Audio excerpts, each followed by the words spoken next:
پاکستان کی بنیاد کس پر ہے؟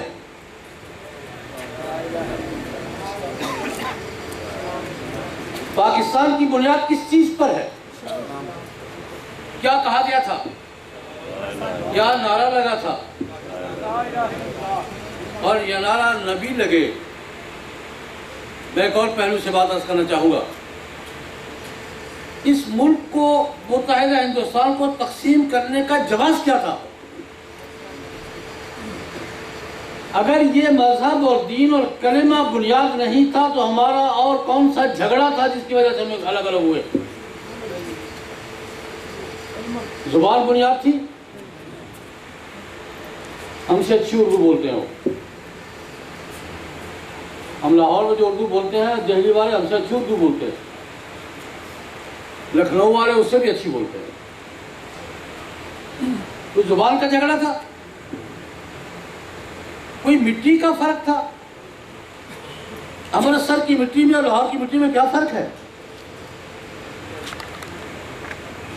کوئی خوراک کا فرق تھا؟ رنگ کا فرق تھا؟ کس چیز کا فرق؟ وہی آب و ہوا وہاں کی ہے، وہی یہاں کی ہے. وہی رنگ روپ وہاں کا ہے، وہی یہاں کا ہے. وہی زبان وہاں کی ہے، وہی یہاں کی ہے. وہی رہن سہن وہاں کا ہے، عمومی لوکل کلچر جو وہاں کا ہے، یہاں کا بھی وہی ہے. کون سا فرق تھا جس نے درمیان میں سرحد کھڑی کی اور ملک کو دو حصوں میں تقسیم کر دیا؟ آج کے دانشور، آج کے مفکر ہمیں یہ باور کروانے کی کوشش میں لگے ہوئے ہیں کہ جناب ہماری بنیاد نظریے پر نہیں ہے، عقیدے پر نہیں ہے. میرا سوال یہ ہے، اگر پاکستان کی بنیاد اور تقسیم ہند کی بنیاد عقیدے پر نہیں ہے، نظریے پر نہیں ہے، تو پھر میرا سوال ہے کہ کس چیز پر ہے؟ گندم وہ بھی بوتے ہیں، ہم بھی بوتے ہیں. گنا وہاں بھی پیدا ہوتا ہے، یہاں بھی پیدا ہوتا ہے. پنجابی وہ بھی بولتے ہیں، ہم بھی بولتے ہیں. اردو وہ بھی بولتے ہیں، ہم بھی بولتے ہیں. فرق کیا تھا؟ کس بنیاد پر ملک تقسیم ہوا؟ پاکستان کی بنیاد اگر نظریہ نہیں ہے، میرے آج کے دانشوروں سے سوال ہے، اگر پاکستان کے قیام کی بنیاد نظریہ نہیں ہے، پھر کیا چیز ہے؟ بتائی جائے کیا چیز ہے. اگر سیکولرزم ہے تو ان کا سیکولرزم وہاں بھی موجود ہے یا نہیں ہے؟ اگر سیکولرزم ہی چاہیے تھا تو انڈیا میں ہے.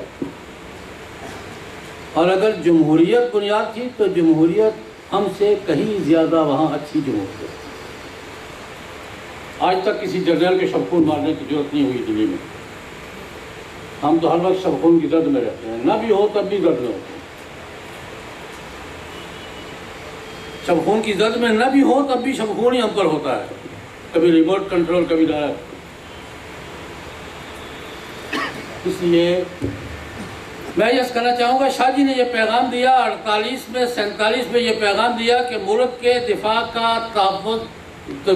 تحفظ ہماری ذمہ داری ہے.